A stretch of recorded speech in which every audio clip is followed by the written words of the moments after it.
Amados irmãos e amadas irmãs, nesta última parte da série, correlações entre Yosef e Yaakov e Yeshua, HaMashiach, convido vocês a silenciar o ruído e a abrir espaço para o assombro, porque estamos chegando ao ponto em que as peças deixam de ser apenas belas histórias paralelas, porque se conectam e passam a revelar um desenho, um fio de propósito que atravessa gerações, dor, injustiça e silêncio, e termina em redenção. Até aqui, caminhamos com Yosef, o sonhador que foi traído pelos mais próximos, arrancado do lar, lançado ao esquecimento, provado no oculto e ainda assim preservado por uma mão que não dorme. E ao mesmo tempo, contemplamos com toda a reverência que conseguimos Yeshua HaMashiach, o enviado, que também foi rejeitado, humilhado e ferido. Não por falta de poder, mas pelo incomensurável amor. Porque havia um plano maior do que a dor do momento. Agora, porém, não estamos apenas revisitando fatos. Estamos aproximando-nos da pergunta que muda o coração. O que o Altíssimo Deus está dizendo quando a mesma melodia aparece em duas vidas, tão separadas no tempo? O que significa quando a Escritura insiste em mostrar-nos que a cova não é o fim, que a prisão não é a última palavra e que a exaltação não é um prêmio do acaso, mas uma resposta dos céus à fidelidade? Então, respiremos fundo. Encaremos essa mensagem como uma janela aberta para enxergarmos a sabedoria de Deus operando com precisão. E mais do que isso, para reconhecer que ele não mudou, pois é e sempre será o mesmo Deus que escreveu propósito na vida de Yosef e consumou redenção em Yeshua HaMashiach. Ele ainda transforma perdas em caminho, silêncio em maturidade e queda em plataforma. Que as correlações demonstradas nesta série deixem de ser apenas impressionantes e se tornem um chamado. Para quê? Para emunar, para arrependimento, para perdão e para uma confiança adulta no único Deus vivo e verdadeiro, que nunca se atrasa. Ele apenas chega para nós no tempo em que a glória não compete com o ego, mas revela o reino. Prossigamos para o bloco 4. Iniciando pela abordagem das diferenças e distinções. A superioridade da realidade que é chamada de antítipo, um nome que me desagrada profundamente. Embora os paralelos sejam impressionantes, é absolutamente crucial reconhecer que Yosef é um tipo, uma sombra, um arquétipo, enquanto Yeshua é realidade plena, que muitos ousam chamar de antítipo. As diferenças destacam a singularidade e a superioridade de Yeshua. Primeiro, a natureza divina. Yosef era um homem, um servo de Deus. Yeshua é o Filho de Deus, que se fez carne. A palavra de Deus, que se fez carne. Como nos ensinou Yohanan, João, capítulo 1, verso 1, verso 14. Sua divindade, outorgada, eleva-o infinitamente acima de qualquer tipo humano. Segundo item, pecaminosidade. Yosef, apesar de sua justiça, era um pecador como todos os homens. Yeshua, por outro lado, era sem pecado. O Cordeiro Imaculado de Deus. Sua perfeição moral é a base, o fundamento de sua obra expiatória completa e definitiva. Propósito do sofrimento. O sofrimento de Yosef teve por escopo salvar sua família e Mitzrayim, Egito, da fome, cumprindo assim o plano de Deus para Israel. O sofrimento de Yeshua foi vicário e expiatório. Ele sofreu para redimir a humanidade do pecado e da morte eterna. Quanto à natureza da salvação, Yosef salvou, sim, ofereceu salvação física à fome. Yeshua oferece salvação espiritual e eterna, libertando da escravidão do pecado e da condenação. Quanto ao reino, Yosef governou um reino, porém, terreno, limitado, Mitzrayim, abaixo apenas do faraó. Yeshua governa um reino eterno e espiritual, prestando contas apenas ao Todo-Poderoso Criador de tudo que há, seu Pai, nosso Pai Celestial.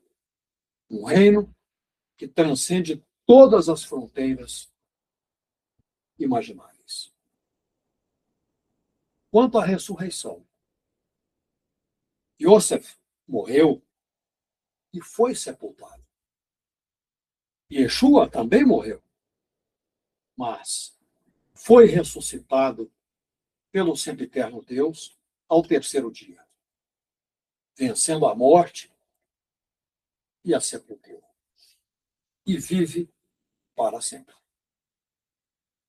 Em resumo, Yosef é um exemplo notável de um verdadeiro tzadik, de um verdadeiro justo, que pela ação da providência divina se torna um instrumento de salvação. Contudo, ele aponta para aquele Yeshua, que é o tzadik perfeito, o único que pode verdadeira e eternamente salvar. Ingressemos no bloco 5. Vamos conversar sobre implicações chamadas teológicas dentro do universo, da unidade do plano divino. A rica tipologia entre Yosef e Yeshua tem profundas implicações teológicas para a compreensão da emuná messiânica e da história da salvação. Vamos ver alguns tópicos. Primeiro,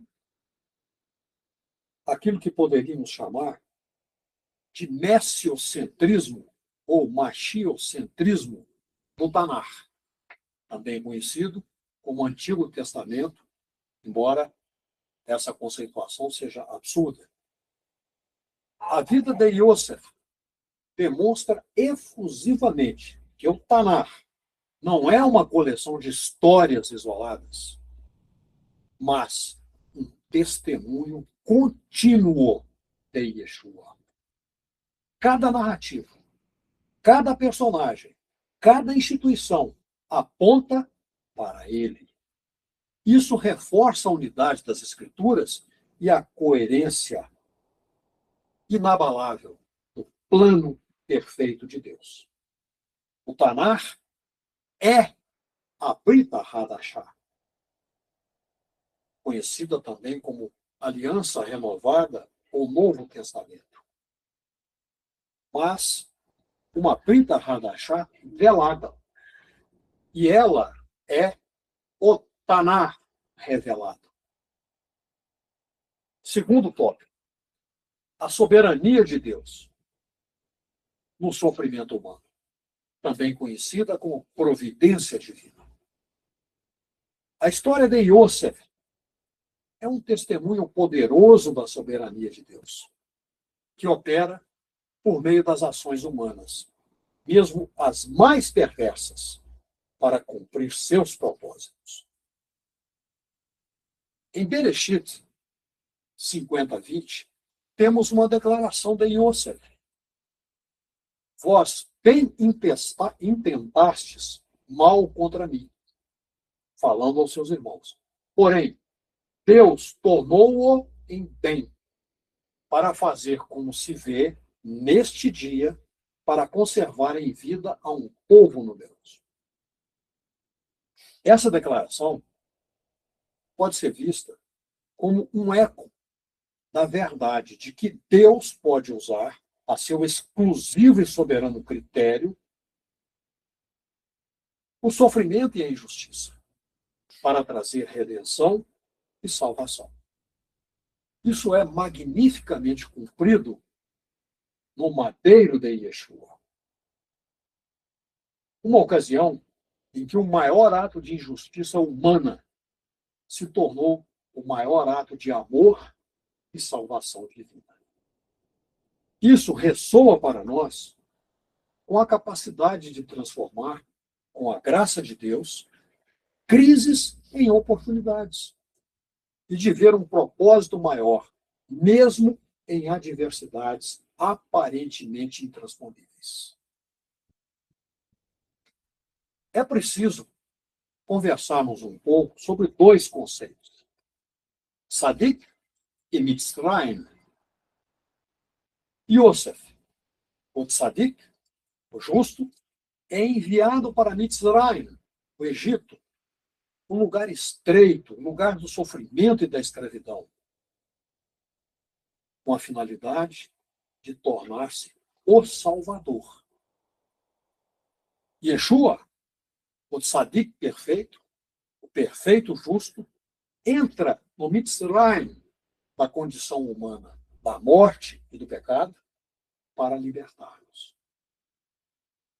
A experiência do exílio e da opressão é um estágio necessário na história da salvação para que a salvação e a libertação trazidas por Deus possam ser manifestadas em sua plenitude. Devemos, pois, buscar pelo Mashiach nossa libertação da doença, do estilo de vida, ou seja, do pecado que nos aprisiona. A natureza da redenção. A história de Yosef ilustra que a redenção muitas vezes envolve um processo de humilhação antes da exaltação. O caminho para a glória passa pelo madeiro. Isso oferece esperança e perspectiva para as pessoas que sofrem injustamente. sabendo que Deus está trabalhando em meio às suas provações para um objetivo maior. Vamos para o bloco 6, em que vamos conversar um pouco sobre a unidade da revelação divina. A vida de Yosef, filho de Jacob, é uma das mais ricas, se não for a mais rica, e detalhadas prefigurações de Yeshua HaMashiach no Tanakh. Os numerosos paralelos narrativos entre o tzadik do Egito, Mitzrayim, e o tzadik perfeito de Nazrat, Nazaré, revelam a unidade e a coerência do plano redentor de Deus, que se desenrola, conduzido por suas mãos, ao longo da história da salvação. Yosef, em sua obediência, sofrimento injusto, exaltação e papel como salvador e provedor,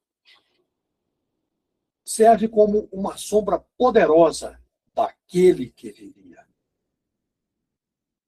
Neste estudo, tivemos a oportunidade de examinar as profundas correlações entre Yosef de Yaakov e Yeshua HaMashiach, revelando como a vida do patriarca serve como uma prefiguração profética da missão do Messias. Ele foi o instrumento da providência divina para preservar a linhagem messiânica e preparar o cenário para a formação de Israel. Contudo, não nos esqueçamos de que Yeshua é a substância, a realidade plena e final. Ele é o Filho amado, que não apenas salva da fome física, mas da fome espiritual e da morte eterna. Ele é o Rei, que não governa apenas sobre Mitzrayim, mas sobre toda a criação, por outorga do Altíssimo Deus. Ele é o justo, que não apenas perdoa seus irmãos, mas oferece perdão e reconciliação a toda a humanidade. Para a nossa congregação, a história de Yosef e sua correlação com Yeshua é um lembrete de que a vida, mesmo em suas maiores adversidades, está sob a soberana mão do sempiterno e altíssimo Deus, que transforma o mal em bem, sempre que achar conveniente. É um modelo de resiliência, de gestão estratégica em tempos de crise e, acima de tudo, de ações proativas que visam a salvação e a plenitude da vida, tanto física quanto espiritual. A engrenagem da redenção, tecida com as peças da vida de Yosef, encontra seu padrão perfeito e sua cor mais vibrante na pessoa de Yeshua HaMashiach, único Senhor e Salvador do mundo. Amados irmãos e amadas irmãs, estamos chegando ao fim desta série. E o que fica diante de nós não é apenas a beleza de paralelos sólidos entre Yosef de Yaakov e Yeshua HaMashiach. O que fica é algo mais sério, mais profundo e mais exigente. A convocação das Escrituras para enxergarmos a mão de Deus na história e para que nos rendamos a Ele de modo completo, irrevogável e definitivo. Quando contemplamos Yosef e, em seguida, Yeshua, não estamos diante de duas narrativas apenas parecidas, posicionando-nos diante de um testemunho de como o Altíssimo Deus trabalha. Ele conduz por caminhos que parecem contradição. Ele permite descidas que não negam o chamado. Ele transforma a perda em instrumento. E ele faz do aparente fracasso um corredor estreito por onde passa a redenção. O questionamento adequado que me ocorre é: consigo ver a perfeição na condução de Deus, que escreve com tanta precisão em vidas reais, com dor real, com pecado humano real, e ainda assim não abandona seu propósito? E sabendo que ele é o mesmo, ontem e hoje, e sempre será igual, surge uma pergunta: o que isso exige de nós? O que muda na maneira como interpretamos nossas próprias estações, nossos próprios passos? O que muda na maneira como lidamos com injustiças sofridas, com perdas que não escolhemos, com portas que se fecharam para nós sem explicação, com silêncios que parecem longos demais, com lugares onde fomos mal interpretados ou interpretadas? Deixo essas perguntas para a reflexão de vocês. Yosef não foi um personagem de conto edificante, de parábola. Ele foi um homem ferido por traição familiar, esmagado por uma injustiça sistemática, deslocado culturalmente, testado em segredo e lançado ao esquecimento. E justamente por isso ele é tão perturbador e tão esperançoso. Porque nos prova que o propósito de Deus não depende da aprovação de quem nos rejeitou. Não depende da justiça imediata dos homens. Não depende do cenário ideal. O desígnio de Deus avança, inclusive quando as circunstâncias gritam o contrário. A história de Yosef não nega a dor, atravessa-a. Ela não suaviza a maldade humana, revela-a. Porém, ela também mostra que existe uma camada mais alta do que a intenção humana. Existe uma soberania que não é fatalismo, e sim governo sábio. Uma providência que não é desculpa para o mal, e que expressa a capacidade de Deus, que só Ele tem, de extrair vida onde o ser humano tentou produzir morte. E quando nós chegamos a Yeshua HaMashiach, tudo isso se intensifica e se cumpre. Em Yosef, temos a preservação de uma família, de um povo que precisava sobreviver a um tempo de fome. Em Yeshua, constatamos a preservação e a reconciliação do humano com o Altíssimo Deus. A derrota do pecado e da morte. A inauguração de um reino que não é um remendo moral, mas uma nova e eterna realidade. Yosef é o retrato de um justo que sofre e depois é exaltado para alimentar nações. Yeshua é o justo por excelência, perfeito, que sofre não apenas por fidelidade, mas por substituição, por entrega voluntária, para que muita gente viva. Em Yosef, temos um salvamento que mantém a vida. Yeshua traz a salvação que recria a vida. E é aqui que a conclusão se torna, pelo menos para mim, arrebatadora. Não porque colocamos emoção em cima do texto, mas porque o texto em si tem peso suficiente para quebrar nossas defesas.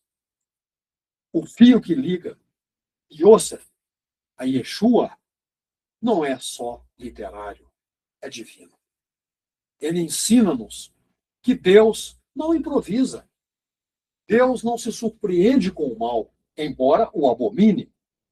Deus não perde o controle quando a mentira vence uma batalha. Quando o inocente é difamado, quando o justo é vendido, quando uma sentença injusta é assinada. Sobretudo, ele não está ausente no silêncio. Há um tipo de silêncio divino que não é abandono, é gestação, é a forja do caráter, a maturação do coração, a construção de capacidade para aquilo que, se viesse cedo demais, nos destruiria. Yosef foi preparado para um lugar onde poder e provisão se encontram. Mitzrayim, Egito, não era apenas um cenário. Era a oficina onde Deus ampliou o homem por dentro.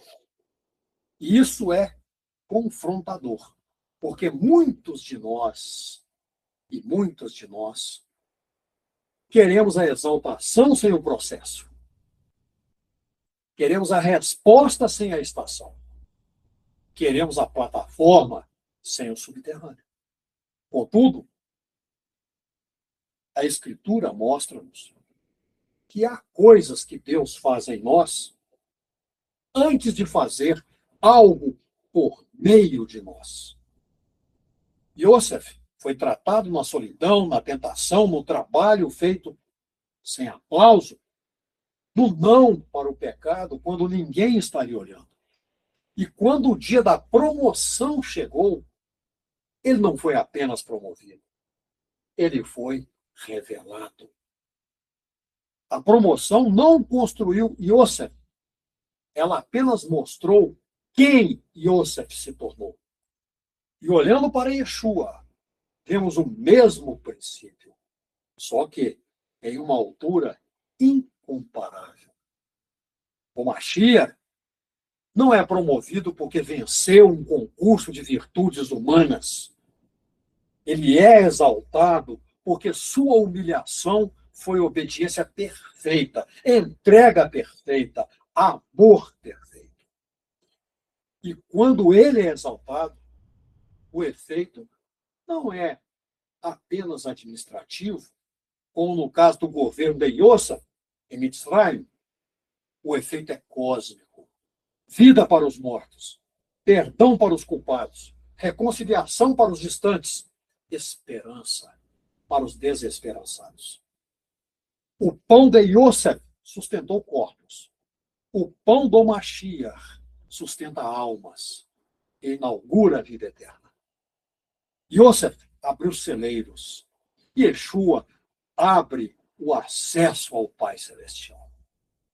Mas o que torna esta conclusão edificante não é apenas reconhecer a grandeza de Yeshua. É perceber o que essas correlações nos ensinam sobre a maneira como nós, o povo de Deus, devemos viver e interpretar nossa própria história. A Escritura, e quando falo Escritura, poderia dizer a Torá, principalmente, não nos dá Yosef para que o admiremos de longe. Ela coloca-o diante de nós como um espelho para que nos perguntemos: o que faremos com nossos sofrimentos? O que faremos quando nossos irmãos e nossas irmãs, pessoas que deveriam proteger-nos, nos traem? O que faremos quando a injustiça se repete e a porta não se abre? O que faremos quando a memória das pessoas falha e ficamos esquecidos e esquecidas em um lugar onde não deveríamos estar? O que faremos quando uma acusação falsa nos arranca algo que levamos anos para construir? Deixo mais essas perguntas para que vocês possam refletir. A resposta de Yosef não foi ingenuidade.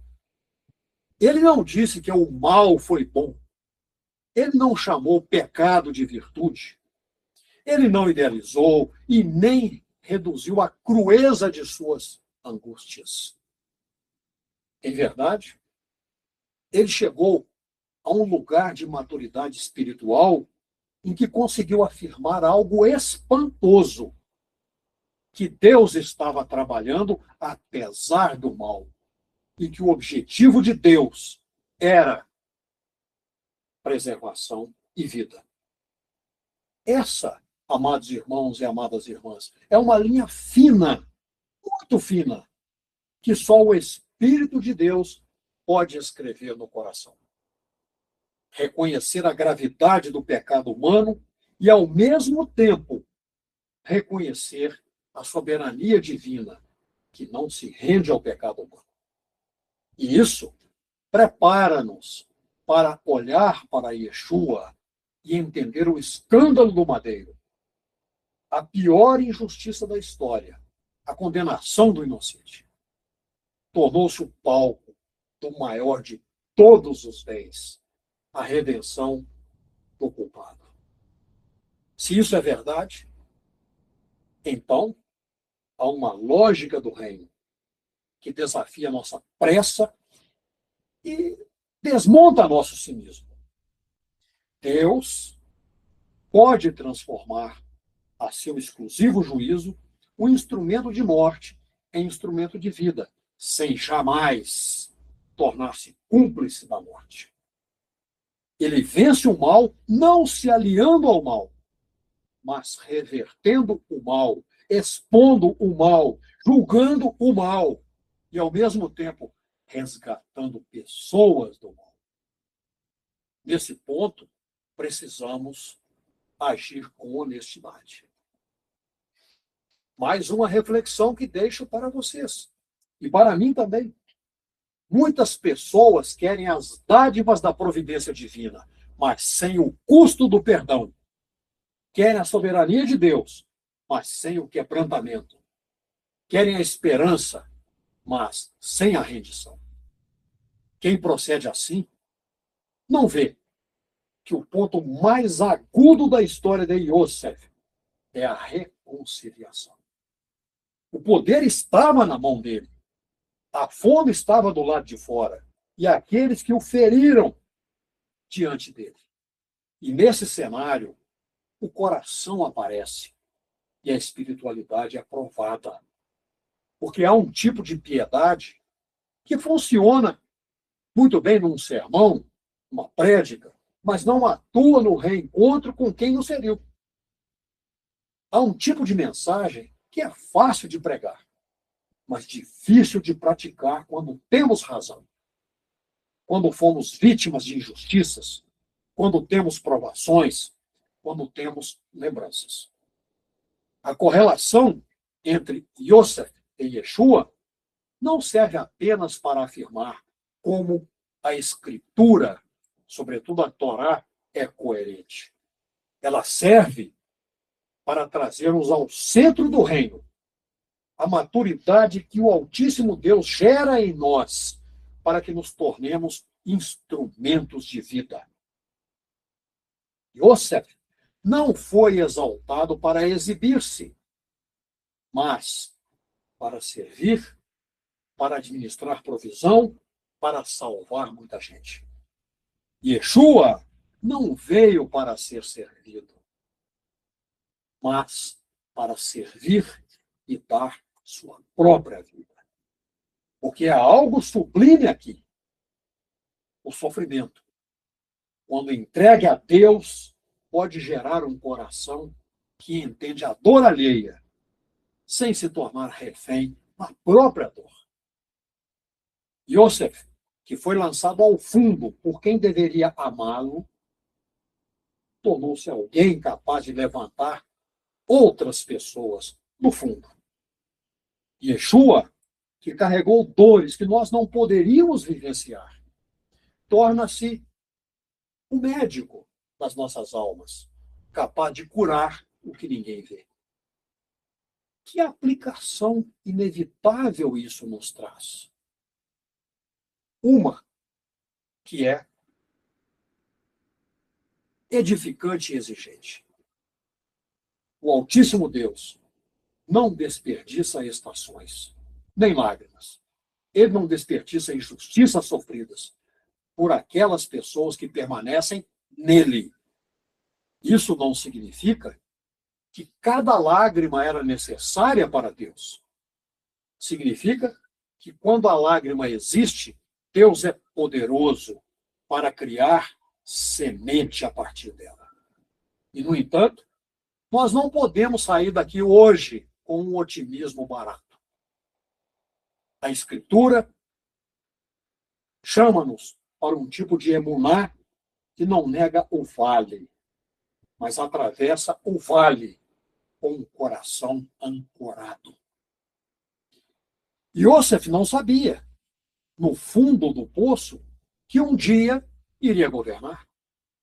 Yeshua, em sua humanidade, experimentou angústia real. A emuná verdadeira não é fingir que dói menos.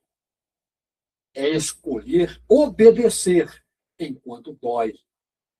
É permanecer fiel quando o cenário não oferece nenhuma recompensa visível. É caminhar com integridade quando ninguém aplaude. E, às vezes, todo mundo vai. É dizer não ao pecado, quando o pecado parece ser a saída mais rápida. Yosef poderia ter se corrompido e talvez teria tido inúmeras vantagens materiais temporárias. Ele não cedeu, e isso custou-lhe caro neste mundo. Mas o que foi preservado nele não foi apenas reputação, foi vocação. E o que foi preservado por meio dele foi vida. Nós temos falado, ao longo de todas essas conversas, sobre correlações. Por isso, esta conclusão é sobre um chamado. Sejamos pessoas do reino do subterrâneo.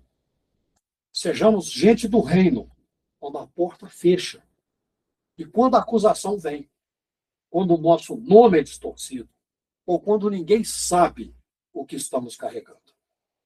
No reino, somos pessoas definidas pelo Deus que nos chama e nos sustenta. O exemplo de Yosef ensina-nos sobre discernimento. Ele não se reconciliou de forma ingênua, sem processo.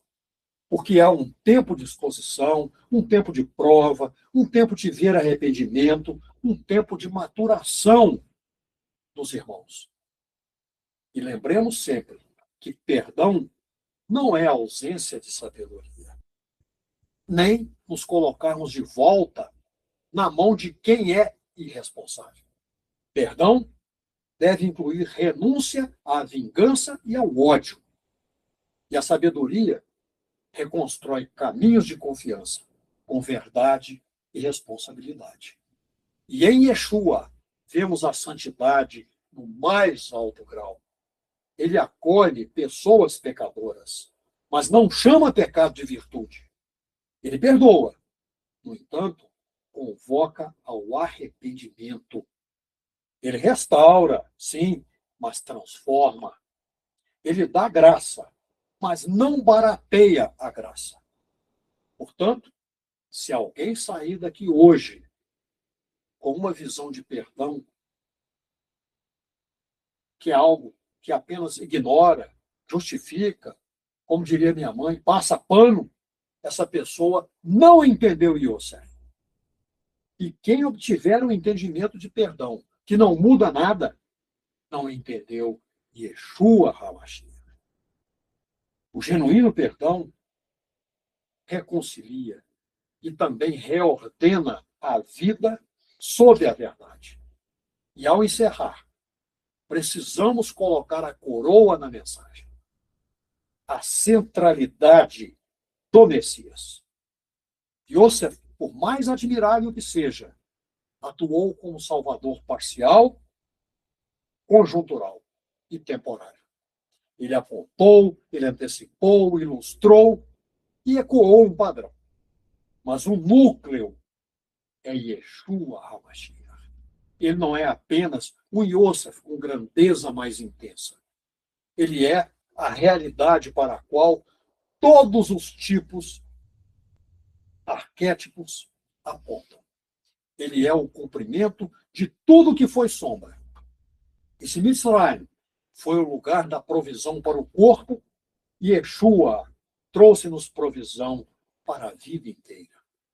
Os celeiros de Yosef salvaram por um tempo.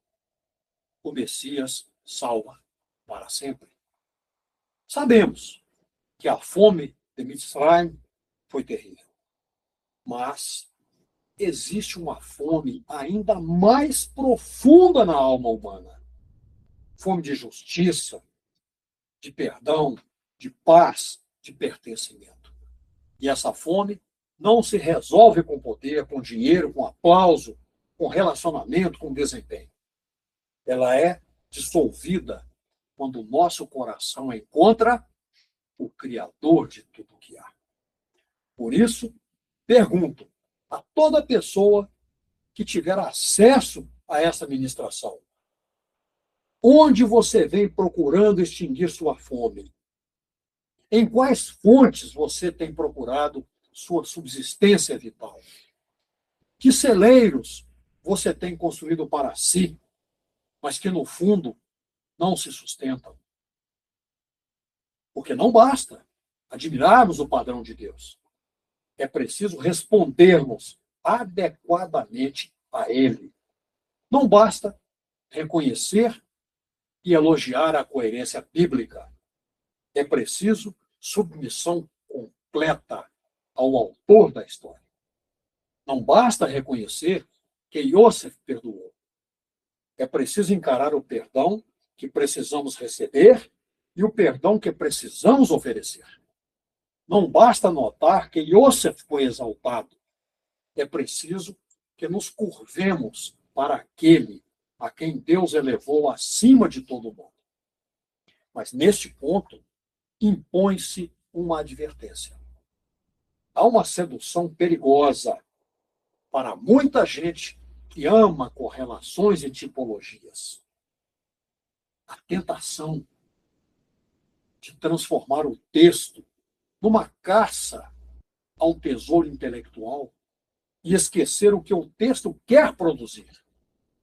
Temor a Deus, emuná, rigorosamente obediente, santidade, esperança, amor. Não podemos negar, as correlações são belas e encantadoras.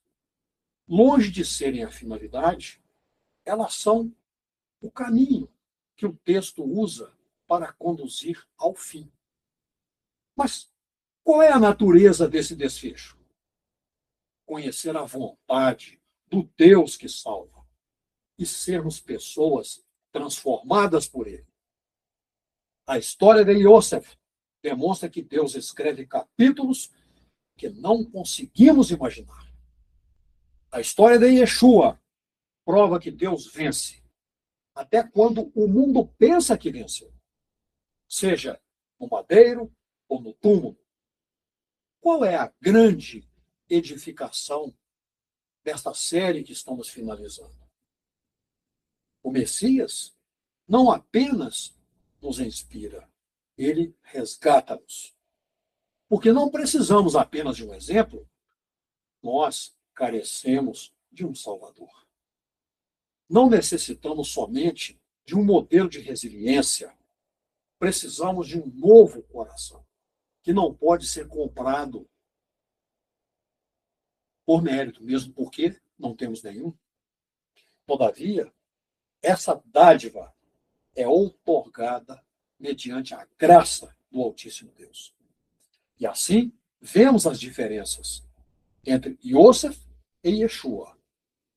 Yosef salvou da fome. Yeshua salva do pecado. Yosef administrou o pão. Yeshua é o pão. Yosef reconciliou uma família. Yeshua reconcilia o ser humano com Deus. Yosef governou um império por um tempo, Yeshua reina sobre o mundo para sempre. Amados irmãos e amadas irmãs, considerando tudo o que vimos, faço uma última afirmação. Corrigindo, uma das últimas afirmações, que é simples e, ao mesmo tempo, tremenda. Deus ainda chama pessoas para o Messias, porque nele há vida abundante, perdão real, reconciliação verdadeira e uma expectativa totalmente imune às eventualidades do ambiente. Portanto, que ninguém saia daqui apenas sob comoção, se isso ocorrer. Saiamos como pessoas rendidas ao Deus que governa, ao Deus que julga o mal e salva o culpado, ao Deus que transforma a história. E também rendidos e rendidas ao Mashiach, que não é somente tema, mas nosso Senhor. E que, ao sairmos, a vida de Yosef nos encoraje a sermos fiéis neste mundo decadente. E a vida de Yeshua nos conduza a algo ainda maior. Emuná, que adora, obediência que persevera e amor que perdoa. Se alguém está no poço, lembre-se, Deus vê. Se uma pessoa está na casa de Potifar, sendo provada na tentação, lembre-se, Deus pesa corações. Quem estiver na prisão, esquecido ou esquecida, lembre-se, Deus não esquece. Quando nos virmos em Mitzrayim, com oportunidades e poder, lembremos-nos, Deus concedeu-nos poder para servir, não para que nos corrompamos. E se nos postarmos face a face com o Mashiach, não digamos, que mensagem tocante e bela nos deixaste. A frase correta que devemos dizer-lhe é: rendemo-nos a ti completamente. Recebemos o pão e abandonamos a fonte falsa. Entregamos nossa história e escolhemos o caminho de teu reino. Que o Altíssimo Deus nos conceda olhos para ver o que ele está fazendo, coração para confiar no que ele está construindo e coragem para obedecer no tempo que ainda não conhecemos. E que, acima de tudo, esta pré-eleição termine do jeito com Deus no centro. Não com Yosef como destino final, mas com o Messias como alvo.